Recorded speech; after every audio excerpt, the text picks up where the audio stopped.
Hello बच्चों, आज हम एनसीईआरटी गणित कक्षा 10 के बुक से प्रश्नावली 3.3 के प्रश्नों को हल करेंगे।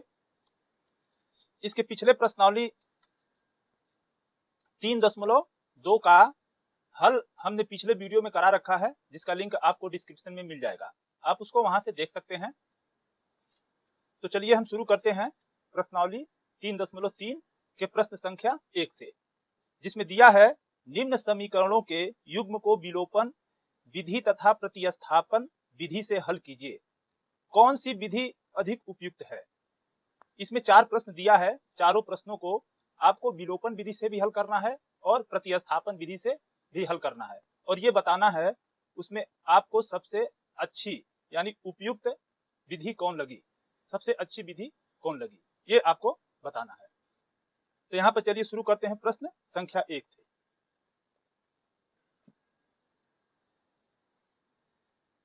ये प्रश्न संख्या हमारा 1 है, जिसमें दिया है x प्लस वाई बराबर 5, ये आपका समीकरण 1 है। और दूसरा दिया है 2x माइनस 3y बराबर 4, इसे हम समीकरण 2 मान लेते हैं।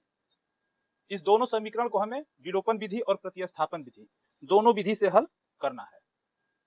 तो चलिए हम पहले विलोपन विधि से हल कर लेते हैं। तो विलोपन विधि से हल करने के लिए आपको x या y के गुणांक को बराबर करना है, किसी एक राशि के गुणांक को बराबर करना होगा। तो हम यहाँ पर y के गुणांक को बराबर करते हैं। तो इसके गुणांक को बराबर करने के लिए समीकरण 1 में हम 3 से गुणा करेंगे। तो यहाँ पे लिखेंगे समीकरण 1 में 3 से गुणा करने पर, तो यहाँ पर 3 से गुणा करेंगे तो ये मिलेगा हमें 3x और प्लस 3y बराबर 3 का गुणा 5 में भी करेंगे तो ये 15 हो जाएगा। इसे आप समीकरण 3 मान लेंगे। यहाँ पर समीकरण 2 दिया है 2x माइनस 3y बराबर 4, ये आपका समीकरण 2 है। अब यहाँ पर देख रहे हैं हम y का गुणांक बराबर हो गया और चिन्ह भी क्या है, असमान है। जिसे हम क्या लिखेंगे, समीकरण 3 में समीकरण 2 को जोड़ने पर, यहाँ लिख देंगे जोड़ने पर। अब जब जोड़ेंगे तो ये 3y और ये 3y यानी एक प्लस में है एक माइनस में है, तो ये कट जाएगा। अब यहाँ पर 3x में 2x जोड़ेंगे तो 5x बराबर 15 में 4 को जोड़ेंगे तो ये हो जाएगा 19। x बराबर ये 5 दूसरे तरफ जाएगा तो 19/5, ये हमें x का मान प्राप्त हो गया। अब इस x के मान को या तो आप समीकरण 1, 2, 3 किसी में भी इसका मान रख सकते हैं, जिसमें आपको आसान लगे उसी में आपको x का मान रखना है, तो y का मान हमें प्राप्त हो जाएगा। तो लिखेंगे समीकरण 1 में ही रखिए, सबसे आसान है। लिखेंगे समीकरण 1 में x का मान रखने पर, तो समीकरण 1 आपका क्या है, x प्लस वाई बराबर 5। अब यहाँ पर x के जगह क्या रखेंगे, 19/5। x के जगह लिखते हैं हम 19/5 प्लस y बराबर ये 5। अब यहाँ पर 19/5 को हम पांचांतर करेंगे तो y बराबर 5 माइनस 19/5। अब यहाँ पर y बराबर, यहाँ हर का एलसीएम लेंगे तो 5 होगा, 1 का भाग 5 में देंगे 5 बार, अब 5 का गुणा 5 में ये 25 हो जाएगा, माइनस 5 1 कम 5, 1 का गुणा 19 में 19 हो गया। और y बराबर यहाँ घटा देंगे, 15 में से 9 निकलेगा 6, और यहाँ क्या बच गया 1, 1 में से 1 निकलेगा 0, यानी हमें 6/5 प्राप्त हो गया। तो यहाँ पर x का मान हमें क्या मिला, x का मान हमें 19/5 और y का मान हमें मिल गया 6/5। ये x और y का मान हमें प्राप्त हो गया। लेकिन ये तो हम हल किए हैं विलोपन विधि से। यहाँ पर ऊपर हम लिख देते हैं विलोपन विधि से। अब इसी प्रश्न को हमें प्रतिस्थापन विधि से हल करना है। अब यहाँ पे लिखेंगे प्रतिस्थापन विधि से।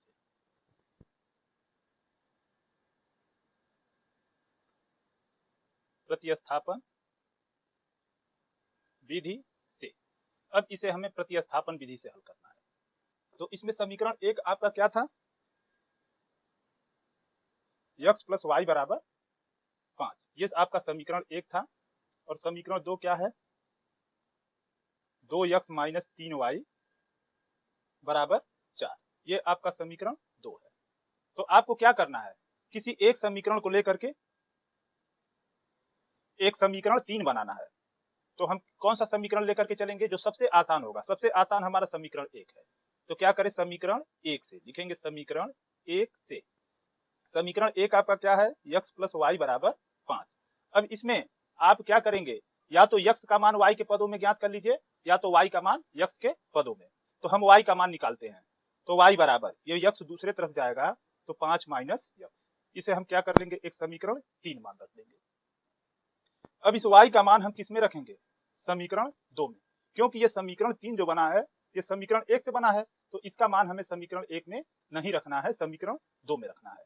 तो यहाँ पे लिखेंगे समीकरण 2 में y का मान रखने पर, तो समीकरण 2 आपका क्या है, 2x माइनस 3y बराबर 4, ये आपका समीकरण 2 है। अब जहां y है वहीं पर हमें 5 माइनस x रख देना है। यहाँ पे देखिए ये 2x हो गया, अब माइनस 3 ब्रैकेट में y के जब क्या लिखेंगे, 5 माइनस x बराबर ये 4 हो जाएगा। अब यहाँ पर हम क्या करेंगे, इस ब्रैकेट को खोलेंगे, 2x माइनस 3 का गुणा 5 में 15, ये माइनस 3 का गुणा माइनस x में ये प्लस 3x बराबर के 4। अब ये 2x और 3x जोड़ेंगे तो ये 5x होगा, और 15 को दूसरे तरफ ले जाएंगे तो 4 प्लस 15 हो जाएगा। अब यहाँ पर 5x बराबर 15 में 4 को जोड़ेंगे तो ये 19 हो गया, और x बराबर 5 को दूसरे तरफ ले जाएंगे तो 19/5, ये आपका x का मान प्राप्त हो गया। अब ये जो x का मान है इसे हमें क्या करना है, उठा करके इस समीकरण 3 में रख देना है, तो y का मान हमें प्राप्त हो जाएगा। तो यहाँ पे लिखेंगे समीकरण 3 में x का मान रखने पर, यहाँ पर समीकरण 3 आपका क्या है, y बराबर 5 माइनस x, यहाँ y बराबर 5 माइनस x की जगह पर रखेंगे 19/5। अब यहाँ पर मिलेगा ये 5 × 25 माइनस ये 19/5, y बराबर 25 में से 19 घटाएंगे तो यहाँ पर 6 बचेगा, 6/5, ये हमें y का मान प्राप्त हो गया। अब यहाँ पर देखिए, जब हम विलोपन विधि से हल किए हैं तो वहां भी हमें x बराबर 19/5 प्राप्त हुआ और y बराबर 6/5, और जब प्रतिस्थापन विधि से हल किए तब भी हमें x बराबर 19/5, y बराबर 6/5 प्राप्त हो गया। x बराबर 19/5 और y बराबर 6/5, ये आपका आंसर आ गया। अब आपको ये बताना है कि दोनों विधि, इस विलोपन विधि और प्रतिस्थापन विधि में सबसे अच्छी विधि आपको कौन सी लगी। आप कमेंट करके हमें जरूर बताइएगा कि आपको सबसे अच्छी विधि कौन सी लगी। वैसे तो हमें दोनों विधि अच्छी लगती है, लेकिन फिर भी आप ये बताइएगा कि आपको कौन सी विधि अच्छी लगी। अब यहाँ पर इसी प्रकार हम इस पहले प्रश्न के, ये दूसरा प्रश्न दिया है, तीसरा प्रश्न और चौथा प्रश्न, ये सब बिल्कुल इसी तरीके से लगेंगे। विलोपन विधि और प्रतिस्थापन विधि दोनों का प्रयोग करना है, और हमें ये बताना है कि इसमें से सबसे उपयुक्त विधि कौन सी है। तो चलिए हम दूसरा प्रश्न भी हल कर लेते हैं, लेकिन मैं केवल आपको एक विधि से बताऊंगा और दूसरी विधि से आप लोग हल करेंगे। तो हम दूसरा प्रश्न पर आ जाते हैं।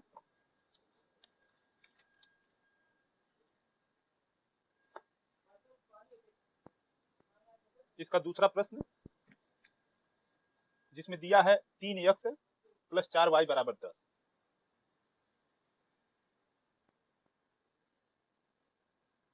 इसे हम समीकरण 1 मान लेते हैं, और दूसरा दिया है 2x माइनस 2y बराबर 2, ये जो है दूसरा समीकरण। तो हम इसको विलोपन विधि से ही हल कर लेते हैं। तो विलोपन विधि से हल करने के लिए दूसरे समीकरण में हम ये y का जो गुणांक है इसको बराबर कर लेते हैं। तो यहाँ लिखेंगे समीकरण 2 में 2 से गुणा करने पर। तो समीकरण 2 में हम 2 से गुणा करेंगे तो ये मिलेगा 2 दूना 4x माइनस 2 दूना 4y और बराबर 2 दूना 4। ये आपका समीकरण 3 हो गया। और समीकरण 1 क्या है? 3x प्लस 4y बराबर 10। ये आपका समीकरण 1 हो गया।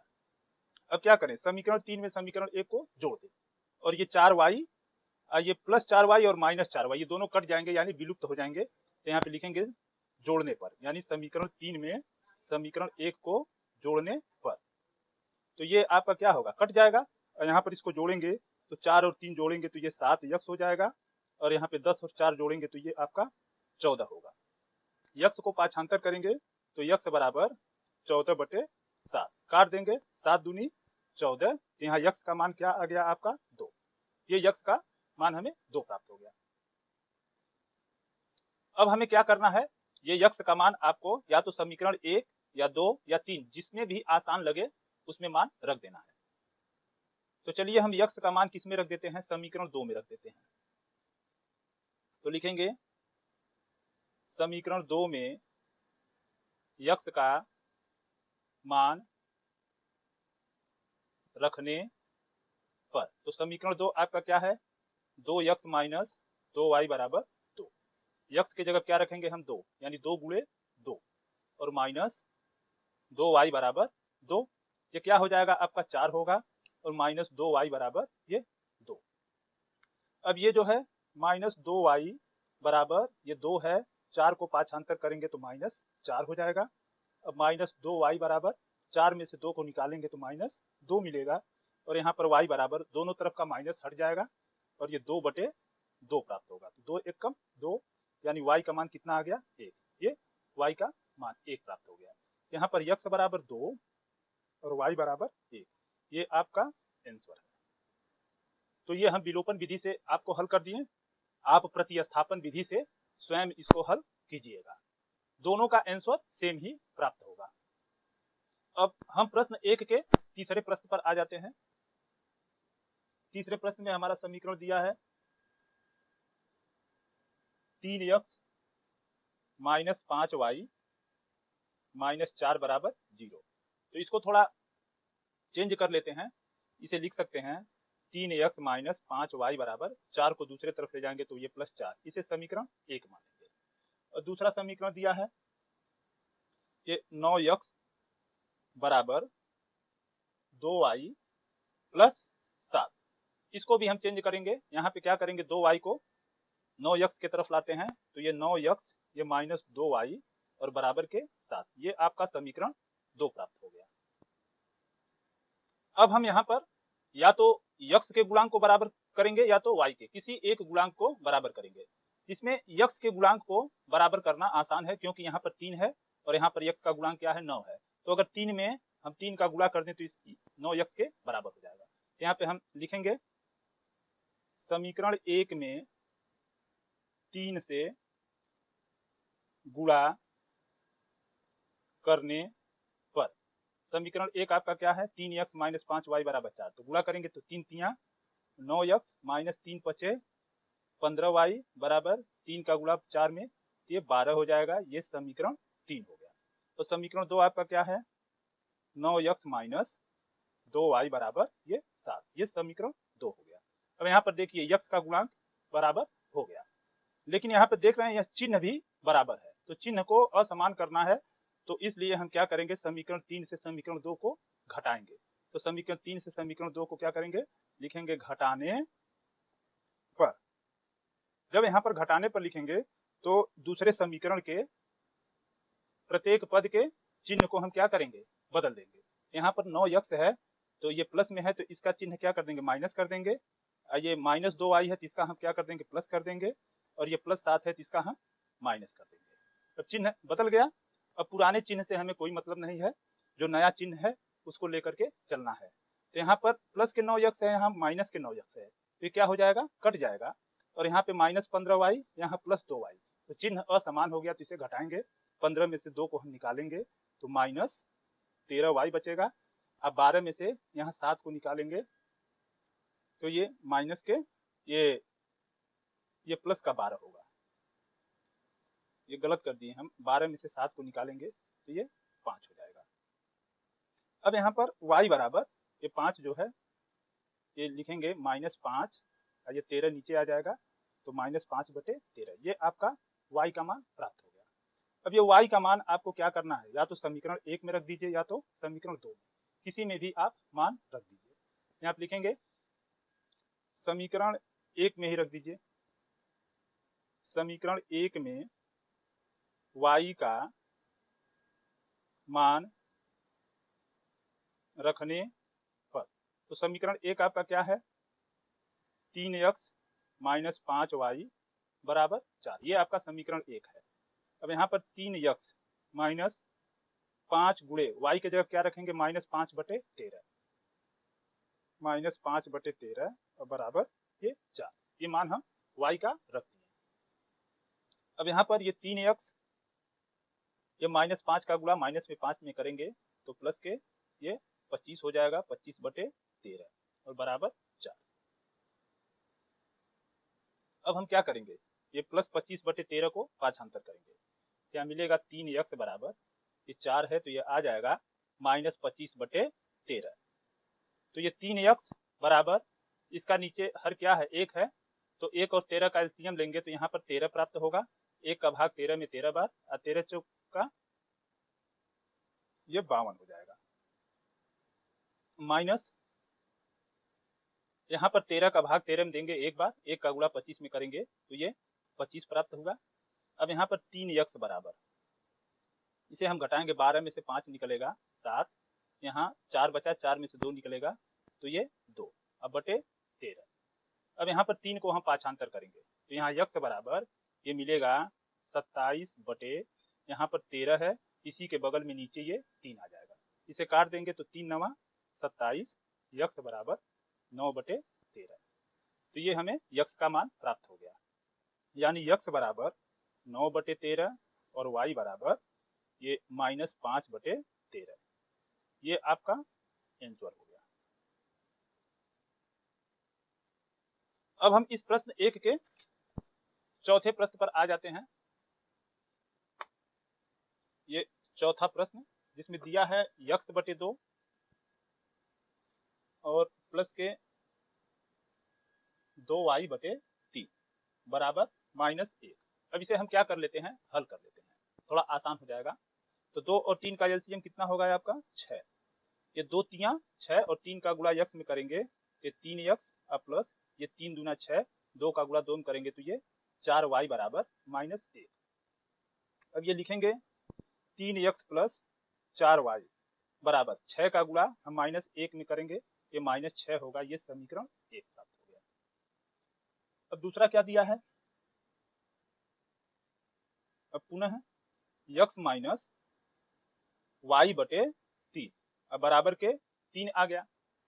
अब इसके नीचे हर क्या है, 1 है, तो 1 और 3 का एलसीएम लेंगे तो ये 3 होगा, 1 का भाग 3 में 3 बार, 3 का गुणा x में करेंगे तो ये 3x माइनस 3 का गुणा 3 का भाग 3 में देंगे तो एक बार जाएगा, 1 का गुणा y में तो ये y बराबर 3, ये आ जाएगा 3x माइनस y बराबर 3 का गुणा 3 में करेंगे तो ये 9 आ जाएगा, ये आपका समीकरण 2 प्राप्त हो गया। अब हमें क्या करना है, समीकरण 1 में देखिए x का गुणांक भी 3 है और यहाँ पर 2 में भी x का गुणांक 3 है, तो इसमें कुछ हमें बराबर करने की जरूरत नहीं है। तो समीकरण 1 और 2 को जोड़ने पर नहीं करेंगे, घटाने पर, क्योंकि दोनों का चिन्ह क्या है, समान है, तो इसके चिन्ह को हमें बदलना पड़ेगा। तो आप लिखेंगे समीकरण 1 और 2 को ये घटाने पर लिखेंगे, घटाने पर। तो यहाँ पर समीकरण 1 आपका क्या है, 3x प्लस 4y बराबर -6, ये आपका समीकरण 1 है। और समीकरण 2 क्या है, 3x माइनस y बराबर 9, ये आपका समीकरण 2 है। तो समीकरण 1 और 2 को घटाने पर, यहाँ पर जब घटाएंगे तो निचले पद के चिन्ह को बदल देते, ये माइनस हो जाएगा और ये माइनस है, ये प्लस और ये प्लस है तो ये माइनस, चिन्ह को बदल दिए। अब हमें पहले वाले चिन्ह से कोई मतलब नहीं है, जो नया चिन्ह है उसको लेकर के चलना है। अब यहाँ पर हम देख रहे हैं ये प्लस 3x है, ये -3x, चिन्ह असमान है और ये पद समान है, तो इसे हम काट देंगे, जिसे हम काट दिए। ये +4y है और ये +y है, तो जोड़ेंगे तो 4 और यहाँ y का गुणांक 1 है, 4 1 5, ये हमें 5y प्राप्त हो गया और माइनस के 6 और माइनस के 9, चिन्ह समान है तो इसे जोड़ेंगे 9 6 15 तो बराबर माइनस के 15। अब यहाँ पर y बराबर ये 5 दूसरे तरफ जाएगा तो -15/5, इसे काट देते हैं, 5 तियां 15, तो y बराबर हमें प्राप्त हो गया -3। ये y का मान है, y का मान आ गया -3। अब इस y का मान आप या तो समीकरण 1 में रख दीजिए या तो समीकरण 2 में, जहां पर आपको आसानी लगे वहीं पर उसका मान रख दीजिए। अब हम यहाँ पर y का मान जो है ये समीकरण 2 में रख देते हैं, यहाँ पे 1 में भी आप रख सकते हैं, कोई दिक्कत नहीं है। तो लिखेंगे समीकरण 2 में y का मान रखने पर, समीकरण 2 आपका क्या है, 3x माइनस वाई बराबर ये 9 है। यहाँ पे देख लीजिए ये 3x माइनस वाई बराबर 9, ये आपका समीकरण 2 है। तो यहाँ पर y की जगह पे हमें -3 रखना है, तो 3x माइनस वाई की जगह पर -3 और ये बराबर 9। अब ये 3x बराबर ये माइनस का माइनस में होगा तो ये प्लस, ये 3 बराबर 9। अब ये 3x बराबर ये दूसरे तरफ जाएगा तो 9 ये माइनस के 3 हो जाएगा, तो ये 3x बराबर 9 में से 3 को निकालेंगे तो ये 6 हो जाएगा और ये 3 को पाछांतर करेंगे तो x बराबर 6/3 यानी 3 दूना 6। तो x का मान क्या आ गया आपका 2, x का मान 2। तो यहाँ पर x बराबर 2 और y बराबर -3, ये आपके प्रश्न का आंसर है। तो हमने इस पहले प्रश्न में एक विधि आपको विलोपन विधि आपको करा दिया, आप प्रतिस्थापन विधि से स्वयं कर लीजिएगा और हमें कमेंट करके बताइएगा कि आपको सबसे अच्छी विधि कौन